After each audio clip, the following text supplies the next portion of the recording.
All right, guys, back to trig today. We're going to do some identities, Pythagorean and sum of difference identities. Actually, today, we're just going to do the Pythagorean ones and save the sum of difference for tomorrow. So here we go. These are your basic identities. Most of these you should already know. The first 6 right here from this whole group right here are called reciprocal identities because they just tell you what all is reciprocal of what. And you should know those already. Sine and cosecant, cosecant, sine. And you can write them that way. You can substitute one of those for the other, which is what we're going to do some today. These right here are called negative angle identities. If you have sine of a negative angle, you can put the negative in the front. Notice what happened there. Here's a cool one right here. Cosine of a negative angle, you can just drop the negative. And I can explain, if you're really curious as to why, I can explain it to you in class tomorrow. I'll be glad to. Tangent, you also put it in front. So cosine and also secant will be the only ones you can just drop the negative out altogether if it's a negative angle. These are more definitions that we already know. Tangent is sine over cosine, and cotangent obviously is reciprocal of tangent, so it's cosine over sine.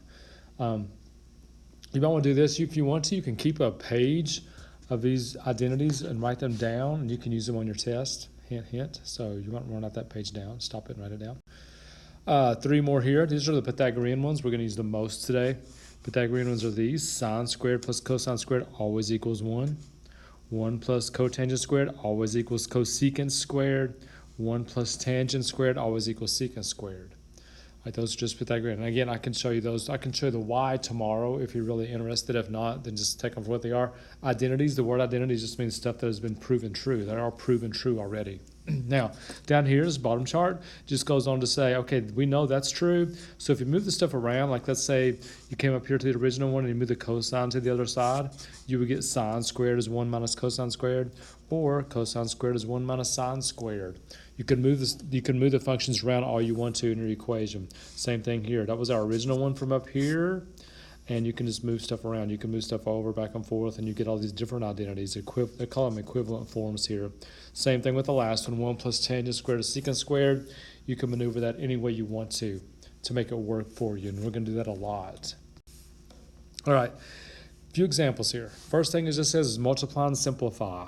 That kind of rhymes. So what I'm going to do first is I'm going to do what it says. I'm going to multiply. So I'm going to distribute the cosine. So I'll get cosine times tangent minus cosine times secant. Now, one thing I noticed right off the top is this. The last term there is cosine secant. Those are reciprocals of each other. Anytime you multiply reciprocals, you always get 1. So I'm going to go ahead and just make that 1 because it's really this. Cosine secant is really 1 over cosine. That's one of the identities we had a minute ago. So they just cancel each other. So it's 1. All right, now, tangent is sine over cosine. So I'm going to change my tangent to sine over cosine. And when I do that, what happens is my cosines cancel. So what I end up with is just a sine x minus 1. And that's as simple as I can get it. And that's simplified.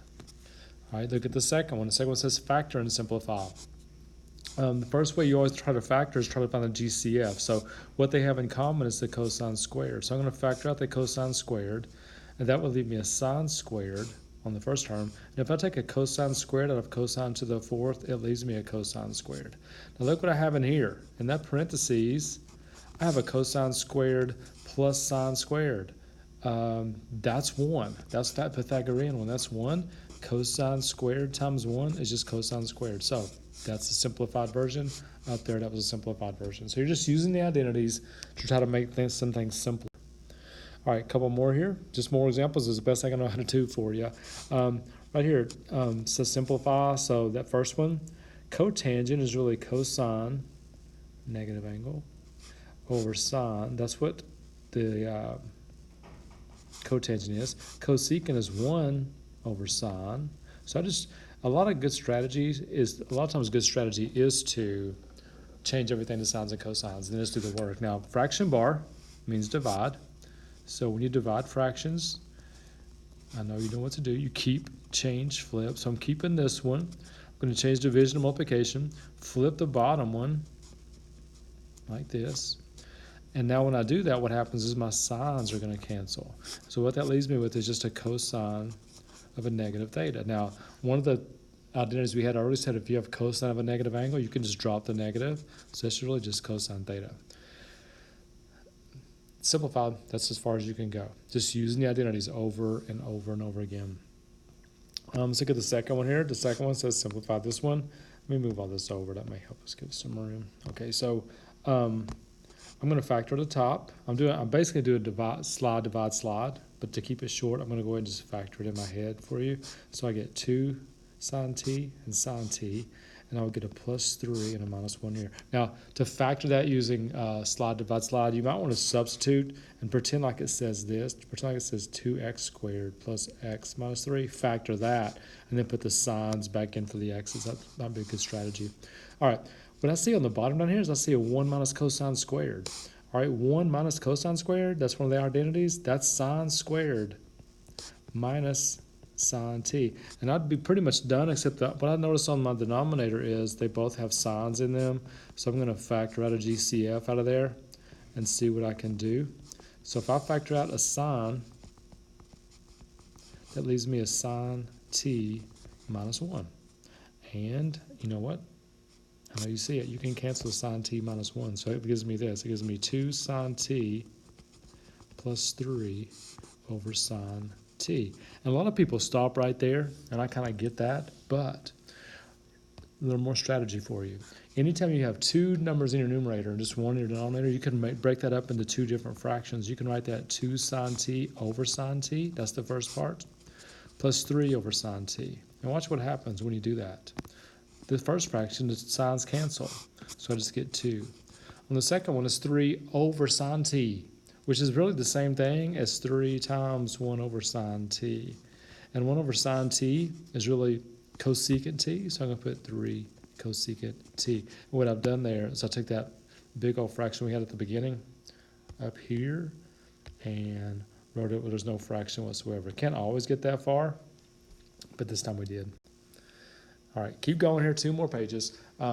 Simplify, add and simplify. Now, this is a good one. I need you to really watch. I need you to watch all of them, but especially this one. Cosine x over 1 plus sine x. Don't forget what tangent is. Tangent sine over cosine. I'm going to give you a little strategy here for adding with trig functions. This is true for any fractions, but especially trig functions. When we're adding trig functions, your LCD is going to be everything in your denominator. So my LCD is going to be cosine x 1 plus sine x. Now, when you add these things, and I'll show you why tomorrow this is true, but this is true. When you add them, all you really have to do is cross multiply. So I'm going to multiply those 2 and then multiply that way, and that's going to be my numerator. So if I do cosine times cosine, that's cosine squared. If I do the other cross, if I go this way now, I'm going to get sine x times 1, which is sine x, and I'm going to get sine times sine, which is sine squared. All right, now watch what happens. Something really needs to happen. Notice I have a cosine squared plus a sine squared. You're always looking for stuff like that. Cosine squared plus sine squared is just 1, so I'm going to put a 1 in its place. So I have 1 plus sine x over cosine x, 1 plus sine x. Do you see what I see? That's a Christmas song. 1 plus sine x, 1 plus sine x, they cancel. That leaves me with 1 over cosine x, which really means the reciprocal of cosine x, which is just secant x. Wow. All that stuff up there really just equals secant x. That's fun. All right, last thing, rationalize the denominator. And I'm giving you shortcuts for this earlier in the year. Also works with trig functions. First thing I would do is break it up into 2 pieces like this. Square root of 2 over the square root of tangent x. Don't forget what we do here. All right, when you rationalize, you move the square root to the top. So what it's going to do on the top is going to give me my square root is going to be bigger. It's going to have a 2 and a tangent in it. On the bottom, you just take the number out, or the function out, tangent x. That's it. Same stuff we always did, except now we have trig functions to do it with. I know you think that was a fun video. That was awesome. Welcome back to trig. We'll work on a bunch of these tomorrow. You just got to this one of those days, you kind of just got to work through it. Don't give up. Don't ever give up. I love that. And just, keep trying, keep plugging, and do the best you can. See you tomorrow.